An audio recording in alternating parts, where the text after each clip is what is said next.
Look at this shit. What the fuck? This is why they want us to stay in the house. This is why the fuck they want us to stay in the fucking house, nigga. It ain't the coronavirus, nigga. It ain't the radiation, nigga. It's this. What the fuck is this? What is this? What is that? What is this? Hold on. What is this? What is this? What is that? What is this? What is this in the sky right now? What's going on? Them not here, they not airplanes, they doing formations and shit. Like, what's going on for real, for real? Somebody please explain to me, man, what's going on, man? Hey, this shit crazy right now, what the fuck? Whatever that is, it's so high. Right here, look, there's another one. Way too fucking fast, bro. Whoa! Whoa! What was that? Yo. Come outside, holy shit, there's a fucking UFO, a gnarly big one. Holy shit, come outside, get everybody. Yo. There's a fucking gnarly Vista, California. The chariots of God are 20,000, even thousands of angels. The Lord is among them, as in Sinai, in the holy place. Yeah, hey, so when you see those angels around us, man, they're here because they were sent. They received orders. Hey, anytime you see a chariot, it ain't coincidence, man. Now we know that they watching the earth, right? But they were commanded to fly over you or fly wherever you see them. They were sent. Ain't no coincidence, man. Because it'd be a lot of times, it'd be like a chariot drought. Like you don't see them like that. But anytime they show up, they were sent. So you can see it, because you know what it is. But we're in a time, he's going to command deliverances for Jacob. He's going to command his son to come back. And only his son can deliver us, man. And only the Father knows the day. Alright? The chariots of God are 20,000, even thousands of angels. The Lord is among them, as in Sinai. Yo, check this out, man. What's that, man? I don't know, I'm recording it.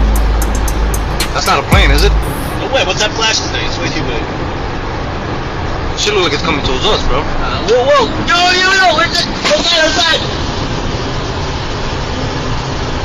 Oh, shit. See that?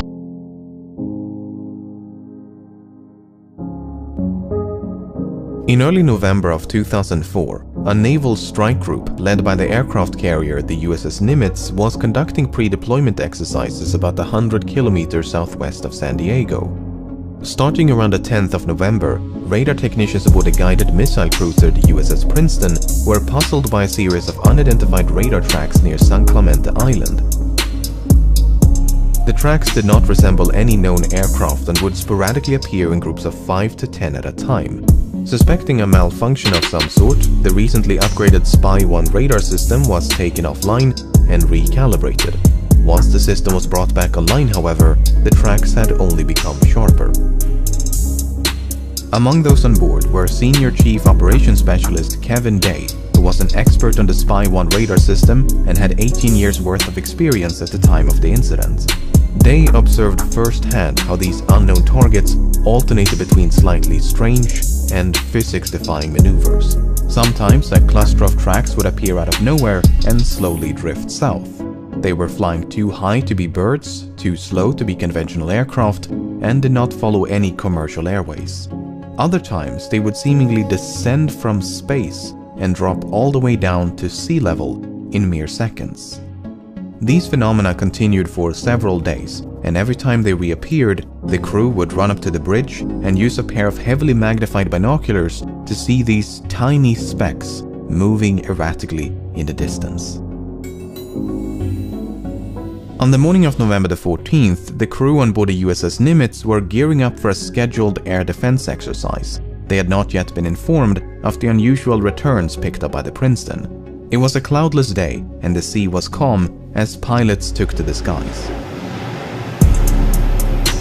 One of them was Lieutenant Colonel Douglas Kurth, who was flying a single-seat FA-18 fighter jet when he was contacted by the Princeton.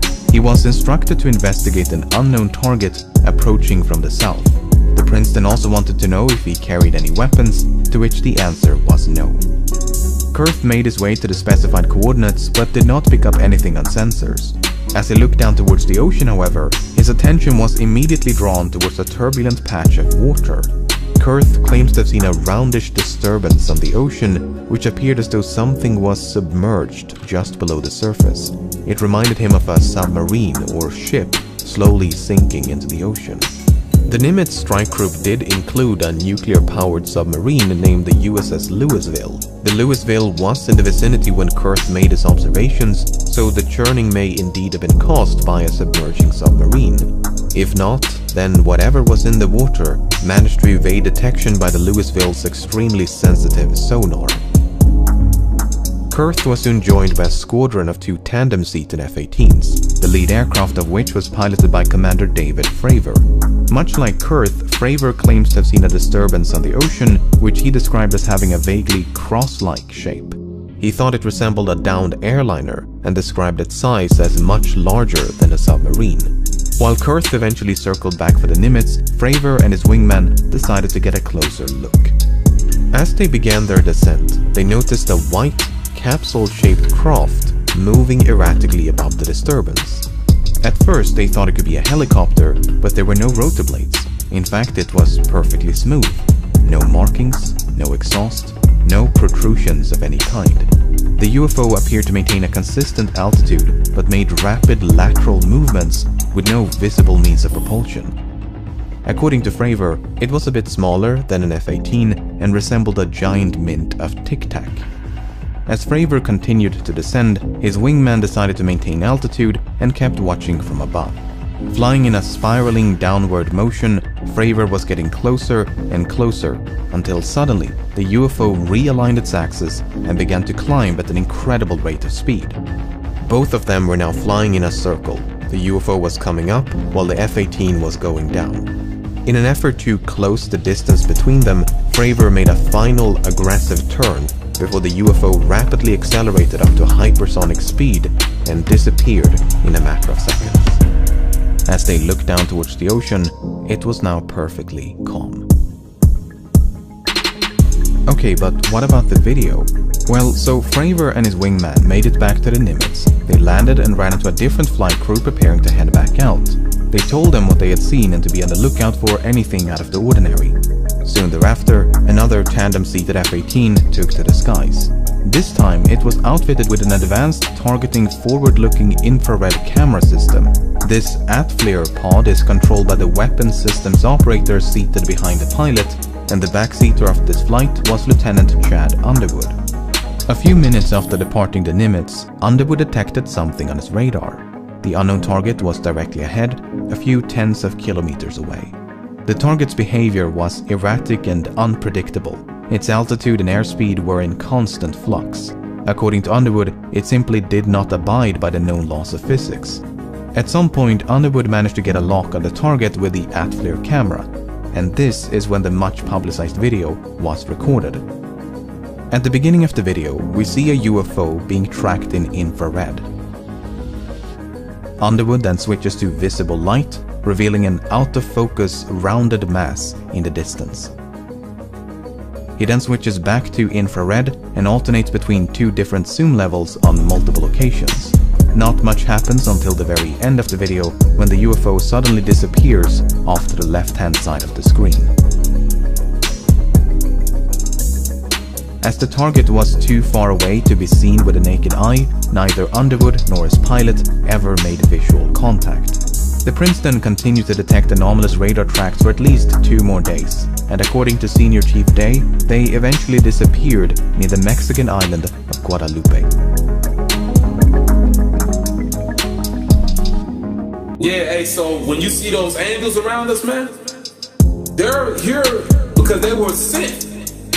They received orders. Hey, anytime you see a chariot, it ain't coincidence, man. Now we know that they watching the earth, right? But they were commanded to fly over you or fly wherever you see them. They were sent. Ain't no coincidence, man. Cause it'd be a lot of times, it'd be like a chariot drought, like you don't see them like that.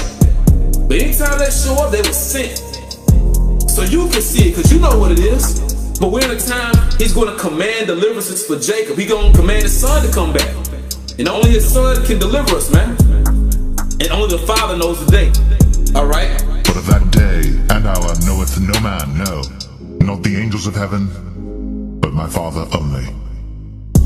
But as the days of Noah were, so shall also the coming of the Son of Man be.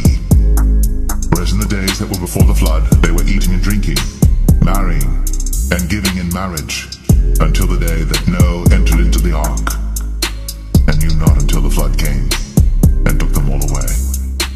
So shall also the coming of the Son of Man be.